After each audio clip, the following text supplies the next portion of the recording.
आणि अजितदादांच्या नावाने तर रेकॉर्ड काय आहे, सगळ्यात जास्त वेळा उपमुख्यमंत्री होण्याचा आणि सगळ्यात कमी वेळाचा उपमुख्यमंत्री होण्याचा देखील, आणि माझेही नावे सगळ्यात कमी वेळाचा उपमुख्यमंत्री होण्याचा देखील रेकॉर्ड आहे.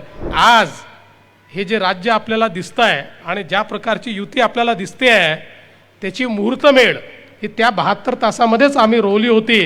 हा गौरवशाली महाराष्ट्राच्या महोत्सवाचा मंच असल्यामुळे मला असं वाटतं की गौरवशाली महाराष्ट्राबद्दल ज्यांना ज्यांना अभिमान आहे अशा सगळ्यांनी येऊन जर या ठिकाणी आपला पुरस्कार घेतला असता किंवा सत्कार घेतला असता तर ते अधिक औचित्यपूर्ण ठरलं असतं. छत्रपती शिवरायांपासनं शक्तीचा इतिहास आहे किंवा या ठिकाणी भक्तीचा इतिहास आहे, असे दोन्ही इतिहास आपल्याला त्या ठिकाणी पाहायला मिळतात. आणि महाराष्ट्रातले सगळे जे थोर पुरुष आहेत त्यांचं चरित्र आपल्याला त्या ठिकाणी पाहायला मिळतं. संयुक्त महाराष्ट्राचा लढा हा आपल्याला त्या ठिकाणी पाहायला मिळतो. महाराष्ट्रातली जी रत्न आहेत, विविध पुरस्कार प्राप्त केलेली ती रत्न त्या ठिकाणी पाहायला मिळतात. आणि अर्थातच महाराष्ट्राचे मुख्यमंत्री, उपमुख्यमंत्री अशी सगळी एक महाराष्ट्राचा धावता इतिहास आपल्याला पाहता येईल अशा प्रकारची दालनांची रचना करण्यात आलेली आहे. आणि त्याची एकूणच मांडणी अतिशय प्रभावी आहे. यासोबतच महाराष्ट्रातल्या विविध कलावंतांनी या ठिकाणी चित्रकला असेल, मूर्तिकला असेल, अशा विविध कला या ठिकाणी आपल्या दाखवलेल्या आहेत. सोबतच महाराष्ट्राची खाद्य संस्कृती देखील या ठिकाणी आहे. हे स्टॉल्स आहेत, मला माहिती असतं तर मी तासभर आधी आलो असतो आणि मग या कार्यक्रमात आलो असतो, पण मला ते माहिती नव्हतं. पण मी पुन्हा येईन असं नेहमी म्हणत असतो, तसं इथे पुन्हा येईन आणि या खाद्य संस्कृतीचा जो काही उपभोग आहे तो निश्चितपणे घेईल. त्यामुळे एकूणच ज्याला आपण आजच्या भाषेमध्ये मिनी महाराष्ट्र म्हणू तो साकारण्याचं काम या कार्यक्रमाच्या निमित्ताने आपण सर्वांनी केलं. त्याबद्दल खरोखर मनापासून मी तुम्हाला धन्यवाद देतो. आत्ताच तटकरे साहेबांनी महाराष्ट्राचा धावता इतिहास सांगितला आणि विशेषतः संयुक्त महाराष्ट्राची चळवळ ही एक स्वातंत्र्योत्तर काळातील महत्त्वाची चळवळ ठरली. कदाचित स्वातंत्र्योत्तर काळामध्ये कुठल्याच राज्याला एवढा संघर्ष करावा लागला नाही जेवढा संघर्ष महाराष्ट्राला संयुक्त महाराष्ट्र, मुंबईसहित संयुक्त महाराष्ट्र तयार करण्याकरता करावा लागला. खरं म्हणजे भाषावार प्रांत रचनेनंतर स्वाभाविकपणे मुंबई ही महाराष्ट्राचा भाग होणं हे गरजेचं होतं. पण त्याचवेळी जे काही प्रचलित राजकीय परिस्थिती होती त्यामुळे मुंबई सहज मिळेल असं वाटत नव्हतं आणि म्हणून एक मोठा लढा उभारला गेला. 106 आमच्या लढवय्यांना हौतात्म्य पत्करावं लागलं आणि त्यातून हा संयुक्त महाराष्ट्र उभा झाला. आणि जसं या ठिकाणी मुंबईसह संयुक्त महाराष्ट्र अशा प्रकारचा आपला नारा होता, त्यावेळी खरं म्हणजे भाषावार प्रांत रचनेच्या त्या काळामध्ये जे काही कमिशन तयार झालं होतं त्या कमिशनने त्यावेळी विदर्भ हे वेगळं राज्य व्हावं अशा प्रकारची शिफारस केली होती. पण मराठी माणसाने साथ घातली आणि जर सगळा मराठी मुलूक एकत्रित आला नाही तर मुंबई देखील मिळणार नाही. आणि म्हणून त्यावेळच्या विदर्भातल्या नेत्यांनी हा निर्णय घेतला की आपलं मराठी पण जपायचं असेल, आपली मराठी भाषा जपायची असेल, आपली मराठी संस्कृती जपायची असेल तर आपल्याला एक आलं पाहिजे. आणि त्या ठिकाणी आपल्याला माहिती आहे नागपूर करार झाला आणि त्यातनं हा संयुक्त महाराष्ट्र आपण तयार करू शकलो. आणि खऱ्या अर्थानं स्वर्गीय यशवंतराव चव्हाणांच्या नेतृत्वात पहिलं सरकार संयुक्त महाराष्ट्राचं 1 मे 1960 रोजी या ठिकाणी तयार झालं. या लढ्याची जी गाथा, या लढ्याची जी कथा आहे त्याच्यामध्ये अनेकांचं जे योगदान आहे हे कदाचित नवीन पिढीला माहिती नाही आणि म्हणून अशा प्रकारच्या कार्यक्रमांच्या माध्यमातून ते योगदान नव्या पिढीपर्यंत पोचवण्याचा हा जो उपक्रम आपण सुरू केलेला आहे, मी आपल्याला विनंती करेन की इथलं प्रदर्शन झाल्यानंतर हेच प्रदर्शन आपण मंत्रालयामध्ये जे आपलं खाली जे दालन आहे त्या ठिकाणी काही दिवस ठेवलं पाहिजे, कारण मंत्रालयात मोठ्या प्रमाणात लोक येतात, त्यांनाही हा इतिहास जो आहे हा इतिहास त्या ठिकाणी पाहता येईल आणि मला असं वाटतं की त्यातनं एक मोठी प्रेरणा ही निश्चितपणे मिळेल. याच उपक्रमाचा एक भाग म्हणून महाराष्ट्रातल्या माजी मुख्यमंत्र्यांचा सत्कार, आजी माजी मुख्यमंत्र्यांचा सत्कार हे देखील एक अतिशय चांगलं आयोजन या ठिकाणी राष्ट्रवादी काँग्रेस पक्षाने केलं आणि आम्हाला या ठिकाणी निमंत्रित केलं.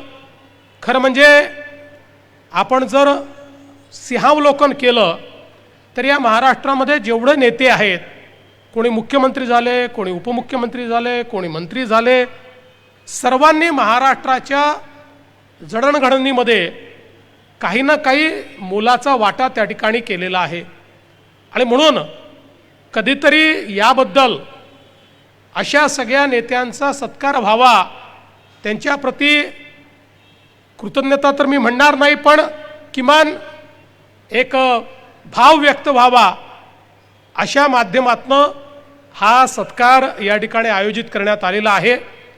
आणि मगाशी माझी फिल्म मी बघत होतो त्यावेळी माझ्या लक्षात आलं की लोकांना वाटतं मी 2 वेळा मुख्यमंत्री झालो, पण मी 3 वेळा झालो. एकदा 72 तासाचा मुख्यमंत्री मी होतो आणि अजितदादांच्या नावाने तर रेकॉर्ड काय आहे, सगळ्यात जास्त वेळा उपमुख्यमंत्री होण्याचा आणि सगळ्यात कमी वेळाचा उपमुख्यमंत्री होण्याचा देखील, आणि माझेही नावे सगळ्यात कमी वेळाचा उपमुख्यमंत्री होण्याचा देखील रेकॉर्ड आहे, कारण आम्ही दोघंही 72 तास त्यावेळी राज्य चालवलं.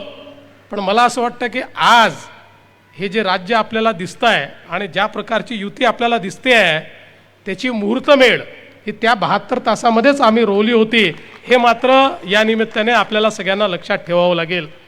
आणि म्हणून मला असं वाटतं की निश्चितपणे आपण हा जो सत्कार केलेला आहे यातनं एक अधिक चांगलं काम करण्याची प्रेरणा ही मला प्राप्त होईल. आपला महाराष्ट्र हा अतिशय शक्तिशाली अशा प्रकारचा महाराष्ट्र आहे. ज्यावेळेस महाराष्ट्राच्या शक्तिस्थानांकडे मी बघतो त्यावेळी मला असं वाटतं की या महाराष्ट्राला असीमित अशा प्रकारची संधी आहे. या महाराष्ट्राच्या विकासाकरता, इथल्या जनाजनाच्या विकासाकरता असीमित अशा प्रकारची संधी आहे. आणि म्हणूनच आम्ही सगळे, मी असेन, अजितदादा असतील, आमचे एकनाथरावजी शिंदेसाहेब असतील, किंवा मंत्रिमंडळातले आमचे सगळे सहकारी असतील, किंवा आम्हाला मार्गदर्शन करणारे सगळे नेते असतील, आम्ही सगळे हाच प्रयत्न करतो की आपल्या हातून एक बलशाली, एक सक्षम आणि शेवटच्या माणसापर्यंत विकास पोचलेला महाराष्ट्र आपल्याला कसा तयार करता येईल याकरताच आमचा सगळ्यांचा प्रयत्न आहे. आणि या प्रयत्नामध्ये मी असं समजतो की राष्ट्रवादी काँग्रेस पक्षाने आमचा सत्कार करून आम्हाला काम करण्याची एक नवीन प्रेरणा दिलेली आहे. त्याबद्दल मी आपल्या सर्वांचे मनापासून आभार मानतो. खरं म्हणजे सगळेच माजी मुख्यमंत्री आले असते तर अधिक आनंद झाला असता, कारण हा मंच तसा राजकीय नाही आहे. जरी राष्ट्रवादी काँग्रेस पक्षाने हा कार्यक्रम आयोजित केला तरी हा गौरवशाली महाराष्ट्राच्या महोत्सवाचा मंच असल्यामुळे मला असं वाटतं की गौरवशाली महाराष्ट्राबद्दल ज्यांना ज्यांना अभिमान आहे अशा सगळ्यांनी येऊन जर या ठिकाणी आपला पुरस्कार घेतला असता किंवा सत्कार घेतला असता तर ते अधिक औचित्यपूर्ण ठरलं असतं. पण काही हरकत नाही, त्यांचं जे आले त्यांचा सत्कार आहे, जे नाही आले त्यांचा मनातनं सत्कार आहे. कोणाचाच या ठिकाणी काही अडचण नाही आहे. मी पुन्हा एकदा दादा आपलं, तटकरे साहेब आपलं आणि संपूर्ण राष्ट्रवादी काँग्रेस पक्षाचं मनापासून आपले आभार मानतो. आणि खरं म्हणजे राणेसाहेब आणि अशोकराव आपल्या भाषणापूर्वी या ठिकाणून जाणं हे औचित्याला साधून नसलं तरी आपल्याला कल्पना आहे, कारण आपण दोघंही माझ्यापेक्षा सिनियर मुख्यमंत्री आहात त्यामुळे मुख्यमंत्र्यांना कार्यक्रमांना जावं लागतं. आणि आपला तर दादा असा नावलौकिक होता की आपण अजूनही आहे, आपण वेळेवर जाणाऱ्यांपैकी आहे. आम्ही थोडं 2-5 मिनटं इकडे तिकडे जातो. त्याच्यामुळे आमचे राणेसाहेब असतील, अजितदादा असतील, हे वेळेवर जाणारे लोक आहेत. आणि म्हणून पुढच्या कार्यक्रमाला जो वेव्सच्या संदर्भातला कार्यक्रम आहे त्याला मला जायचं असल्यामुळे या मंचाची मी माफी मागतो. पुन्हा एकदा आभार व्यक्त करतो आणि माझे 2 शब्द संपवतो. धन्यवाद. जय हिंद, जय महाराष्ट्र. सोशल मीडियाच्या भाऊ गर्दीत विश्वासार्हतेने चकाकणारे नाव म्हणजे लेट्सअप मराठी. सगळ्यांना, सगळ्या नागरिकांना ती स्पीच, ती लेट्सअप वरील मुलाखती म्हणजे विचारांचा खजिना. त्यानंतरच्या निवडणुकीमध्ये मला सोडून गेले. बातम्या केवळ वस्तुस्थिती सांगणाऱ्या, न प्रोपगंडा, फक्त जनतेचा अजेंडा. क्योंकि आने वाला कल जाने वाला है, जाने वाला कल आने वाला है. राजकारण, मनोरंजन असो की क्रीडा क्षेत्र, महाराष्ट्राची स्पंदने संवेदनशीलतेने टिपणारे माध्यम म्हणजे लेट्सअप मराठी. जगासोबत एक पाऊल पुढे राहण्यासाठी लेट्सअपचे ॲप, सोशल मीडिया आणि वेबसाईट सोबत कनेक्टेड रहा.